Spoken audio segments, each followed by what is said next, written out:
तो third chapter है आपका द राइट चॉइस। स्टार्ट करते हैं साथ में। Rakesh was very excited. Rakesh जो था वो एक्साइटेड था, उत्साहित था। It was last day of his examination, क्योंकि ये क्या था, जो दिन था आज, वो क्या था, एग्जामिनेशन का लास्ट डे था। लास्ट डे मतलब आज उसके एग्ज़ाम्स ख़त्म होने वाले थे। He walked out home cheerfully, मतलब वो जो अपने घर से, स्कूल से घर वापस बहुत ज़्यादा खुशी खुशी आ रहा था, क्योंकि आज उसका एग्ज़ाम का लास्ट डे था। किसका? Rakesh. As soon as he reached home, he put his bag in a corner and ran towards his brother's room. और जैसे ही वो अपने घर आता है, as soon as मतलब जैसे ही वो अपने घर पे आता है, जितनी जल्दी वो अपने घर पे आता है, वैसे ही वो फटाक से अपना बैग जो था वो कॉर्नर में रख देता है। And ran towards his brother's home, मतलब जो भाग के अपने भाई के रूम में जाता है। Rakesh, don't disturb your brother, his exams are not yet over. कौन कहता है?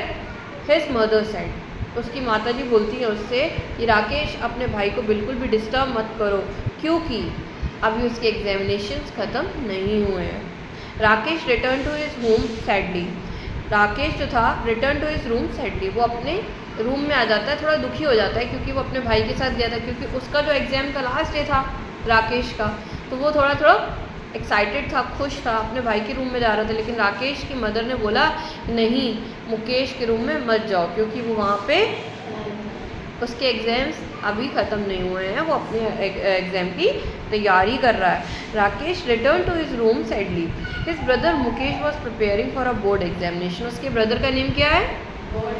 मुकेश। और वो किसके एग्जामिनेशन की तैयारी कर रहा है? बोर्ड की। वो बोर्ड के लिए प्रिपरेशन कर रहा है। His parents did not want Mukesh to be disturb. और जो उसके पेरेंट्स हैं, तो वो क्या चाहते हैं कि जो मुकेश है वो तैयारी कर रहा है उसके बोर्ड की एग्जामिनेशन, उसको कोई भी डिस्टर्बेंस ना हो, इसको पढ़ने में कोई भी डिस्टर्बेंस ना हो। अगर वो छोटा भाई उसके रूम में चला जाता तो उसका मन भटकता थोड़ी देर के लिए, उसका फोकस कम होता है। इसलिए उसके पेरेंट्स क्या चाह रहे थे कि वो उसके रूम में ना जाए, इसको डिस्टर्बेंस ना हो क्रिएट हो, क्योंकि वो तैयारी कर रहा है बोर्ड एग्जामिनेशन की। A little later, his mother called out Rakesh. Yes, mother, he answered and rushed to her room. मतलब उसकी माता ने उसको आवाज़ लगाई, राकेश की माता ने राकेश को आवाज़ लगाई कि फिर राकेश क्या वो अपने रूम से माँ के पास गया। What is it, mother? Mother से पूछता है क्या हुआ mother? He asked curiously. Curiously मतलब उसने थोड़ा पूछा माँ से कि भाई क्या हो गया माँ, क्यूरियोसिटी के जैसे। The table lamp in the Mukesh room is not working, he needs it, go and call the electrician, she said. क्या कहती हैं मदर उसकी, जो मुकेश के रूम की टेबल लैम्प है वो वर्क नहीं कर रही है, इज़ नॉट वर्किंग, इलेक्ट्रीशियन को कॉल करके बुला दो, सो दैट कि वो इलेक्ट्रीशियन क्या कर दे, जो उसकी टेबल लैम्प ख़राब हो गई है उसको सही कर दे। Mother can't Mukesh fix it himself. तो मदर से बोलता है राकेश, क्या मुकेश अपने आप इसको सही नहीं कर सकता? He is good at it, मतलब जो उसका छोटा भाई है राकेश, वो ये जानता है कि जो मुकेश उसका बड़ा भाई है वो इलेक्ट्रिक के कामों को अच्छे से कर लेता है। इलेक्ट्रीशियंस के काम जो भी होते हैं, जैसे इलेक्ट्रिक चीज़ों को सही करना, रिपेयर करना, तो वो अच्छे से कर सकता है। Rakesh said, don't argue Rakesh. Rakesh की मदर बोलती है बहस मत करो बेटा, डू एज यू टोल्ड, जैसे मैंने तुमसे बोला है वैसे ही करो। She said sternly. Over hearing this conversation Mukesh came out and said, जैसे जब बाहर कोई रूम के बाहर बात हो रही होगी तो मुकेश को सुनाई दिया होगा, तो मुकेश अपने रूम के बाहर निकल के आता है। मुकेश पूछता है oh mother please let me try. Mother से कहता है मम्मी प्लीज़ मुझे दीजिए, मैं करके दिखता हूँ, मैं कर सकता हूँ। It will not take more than half an hour, कितना ज़्यादा टाइम नहीं लेगा? आधा घंटे से भी ज़्यादा टाइम नहीं लेगा। मम्मी मुझे एक बार मौका दीजिए, मैं इसको सही कर देता हूँ। किस चीज़ को? Table lamp. No don't waste your time. Mother बोलती है डोंट वेस्ट योर टाइम, अपना टाइम जरा सा भी वेस्ट मत करो।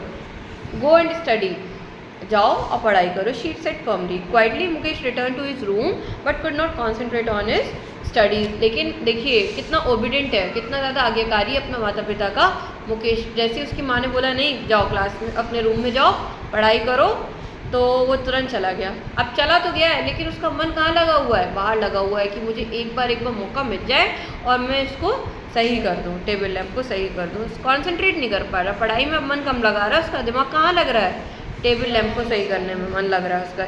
ही was eager to use his electric tool kit, जो उसके पास इलेक्ट्रिक टूल किट है उसको वो यूज़ करना चाहता है। ठीक है, इलेक्ट्रिक टूल किट से ही वो सही कर पाएगा। इलेक्ट्रिक टूल किट में क्या क्या चीज़ें होती हैं, पेचकस हो सकता है, प्लास हो सकता है, टेस्टर हो सकता है, टेप हो सकता है, ये सब चीज़ों से मिलके किट बनती है इलेक्ट्रिक किट। ठीक है, electrical tool kit.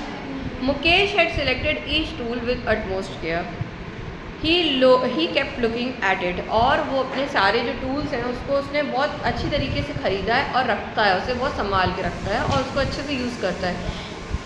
He could not control himself and finally got up to fix the lamp, वो अपने आप को रोक नहीं पा रहा था और वो चाह रहा था कि मैं इसको जाके सही कर देता हूँ, और वो फाइनली चला गया सही करने के लिए लैम्प को। But by the time Rakesh return, Mukesh had already repaired the lamp. जब जो राकेश था इलेक्ट्रिशियन को बुलाने गया था, जैसे ही वो घर जब तक आया तब तक देखा अरे मुकेश ने ऑलरेडी सही कर दी है इलेक्ट्रिक लैम्प। वाह मुकेश, यू आर ब्रिलियंट। कौन बोलता है ये बात, राकेश बोलता है अपने भाई मुकेश से, वाओ तुम तो बहुत होशियार हो, I knew you would be able to do it, मैं जानता था कि तुम ये चीज़ें सही कर लोगे।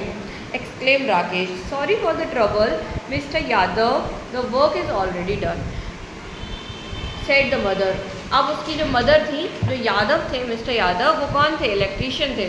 अब वो घर पे आ गए तो उनसे क्या बोलती हैं, sorry mister Yadav, work already हो चुका है, ऑलरेडी डन हो चुका है। Mother to the electrician, mother electrician से ये बात बोलती हैं, I am sure Mukesh must have done it, मतलब जो इलेक्ट्रीशियन थे वो ये कहते हैं कि मैं जानता हूँ ये ज़रूर मुकेश ने कर लिया होगा।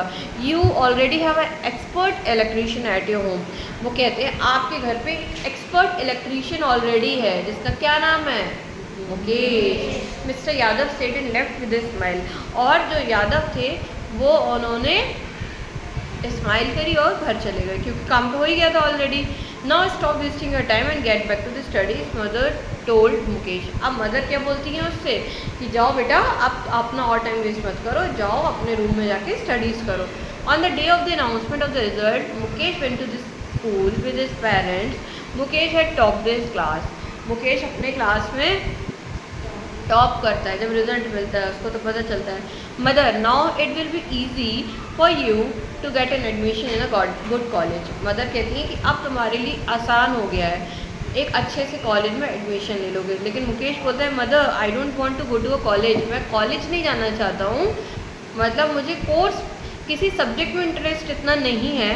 Father I want to join a course, मुझे एक कोर्स ज्वाइन करना है that can help me to take my hobby as my profession, तो मैं अपनी जो हॉबी है उसको एज अ प्रोफेशन यूज़ कर सकूँ। तो उसकी क्या हॉबी थी, इलेक्ट्रिक वर्क कर लेने की हॉबी थी। हॉबी कैसी कैसी और हो सकती हैं, किसी की हॉबी हो सकती है कि वो सिंगिंग अच्छी कर लेता हो, तो उसका मन ये हो रहा हो कि मैं सिंगिंग जो मेरी हॉबी है उसको मैं अपना प्रोफेशन बना लूँ, प्रोफेशन बना लूँ यानी कि मैं अपना वर्क ही बना लूँ, मैं एज अ सिंगर काम करने लगूँ। कोई डांस अच्छा कर लेता है तो वो क्या सोचता है कि मैं डांसिंग करने लगूँ, मैं डांसर बन जाऊँ। कोई इलेक्ट्रिक का काम अच्छा कर लेता है तो सोचता है कि मैं टेक्निकल उससे बोर्ड से जाके टेक्निकल इंस्टीट्यूट से जाके टेक्निकल कोर्स करके मैं टेक्निकल अच्छी चीज़ें सीख लूँ। कोई इलेक्ट्रीशियन की अच्छा काम सीख लेना चाहता है, कोई मैकेनिकल अच्छा काम कर लेना सीखना चाहता है। तो इस तरीके से एक स्किल्स में भी लोग अपना प्रोफेशन बनाना चाहते हैं। मतलब कोर्स जो होते हैं ना, जो एकेडमिक कोर्स होते हैं उसके अंतर मतलब उसके अलावा जो कह सकते हैं एकेडमिक कोर्स के अंतर्गत जैसे कि बीए बीएससी वगैरह। लेकिन अगर कोई बच्चा जैसे जिसकी हॉबी है कि वो टेक्निकल चीज़ें देखना चाहता है, टेक्निकल चीज़ें सीखना चाहता है, तो वो टेक्निकल ट्रेनिंग इंस्टीट्यूट्स होते हैं उसमें भी जाके टेक्निकल चीज़ें सीख सकता है, स्किल्स बढ़ा सकता है नहीं। ठीक है। The next day he went to the technical training institute, तो फिर वो कौन से स्कूल वो इंस्टीट्यूट गया, टेक्निकल ट्रेनिंग। वो कॉलेज नहीं जाना चाहता था, मतलब सब्जेक्ट की स्टडीज़ ना करके वो इलेक्ट्रीशियन का काम जो अच्छा करता था तो वो टेक्निकल काम सीखना चाहता था। With his father there he got admission in the course of his choice, और फिर वो अपने चॉइस का जो कोर्स करना चाहता था उसमें उसने एडमिशन लिया। तो जैसे किसी को मान लो किसी की ड्राइंग बहुत अच्छी है तो फिर वो ड्राइंग में आगे बढ़ना चाहता हो, वो ड्राइंग का कोर्स करता हो। किसी की सिंगिंग अच्छी है तो वो सिंगिंग में कोर्स करते हो, सिंगिंग में बहुत बढ़िया बढ़िया कोर्सेज होते हैं। किसी की डांस अच्छा है तो डांस में कोर्स करते हैं। किसी की मतलब जिस चीज़ में स्किल्स अच्छी होती है तो वो अपने अपने स्किल्स में उसके अंतर्गत वो करते हैं, कोर्स करते हैं। Everyone looked cheerful as they walked out of the house.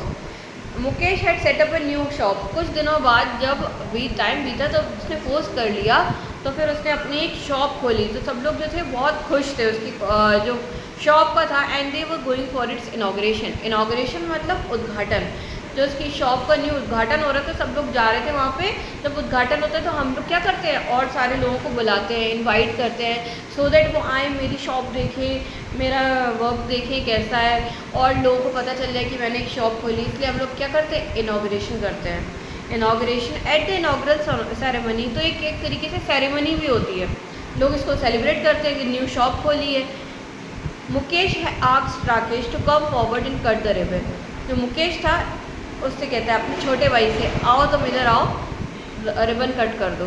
तो रिबन कट करके क्या होता है, एक रूम के आगे रिबन लगा दिया जाता है। जैसे कोई नया काम, नया घर, नया बिजनेस, नया शॉप, ऑफिस, कहीं पे भी जाते हैं तो रिबन लगा देते हैं। तो किसी भी जिसको हम लोग बहुत इंपॉर्टेंस देते हैं उससे कहते हैं प्लीज़ आप रिबन को कट कर दीजिए। तो अपने भाई से, यानी मुकेश जो बड़ा भाई था, अपने छोटे भाई से कहता है कि राकेश आओ इसको कट कर दो रिबन को। Everyone clapped and wished Mukesh good luck. और जो सब लोग बहुत खुश हो गए। एवरीवन क्लैप्ड, सब लोगों ने तालियां बजाई और कहते हैं मुकेश को गुड लक। क्या बोलते हैं, जब भी हम लोग कोई काम पे जाते हैं तो क्या करते हैं, विश, जो इम्पोर्टेंट काम होता है, wish you good luck, best of luck, all the best, इस तरीके की कुछ वर्ड्स कहते हैं जिससे आप अपनी भावना और दूसरे को देते हैं कि आपका काम शुभ हो जाए, आपका काम मंगल हो जाए।